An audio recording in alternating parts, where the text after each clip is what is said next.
Xullas, ertalab uyg'onsam, Telegram, WhatsApp, Facebook, xullas ijtimoiy tarmoqlardan kelgan xabar hayron bo'lib o'qiyapman. Bir organizator to'y uchun ma'lum bir miqdorda summani olib, yoshlar to'yxonaga kelganda umuman hech qanday to'yga tayyorgarlik bo'lmaganligini ko'rib shu holatga tushishadi.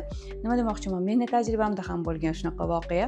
Xullas, bir o'zimizni yaqin opaxonimiz to'yga tayyorgarlikni boshladilar. Biz o'sha to'ydagi dekoratsiya, boshqa yana ko'p to'yni bilasizlar-ku, tashvishi ko'p. Shu bo'limini oldik va qolganini aytdilarki, san'atkorlarga oid qismini juda bir tanish ukaxon chiqib qoldi. Katta bir chegirma bilan san'atkorlarni chaqirib beryaptilar. San'atkorlar juda ham bir ularga yaxshi arzon narxda kelar ekanlar. Yo opa, men xabarlashdim, san'atkorlarning hech biri bu to'yxonada to'y borligini va hattoki xabarlari yo'qliklarini, hech qanday avans olmaganliklarini aytsam, yo'q, ishonchli odam dedilar. Shu bilan qarabsizki, to'y boshlandi.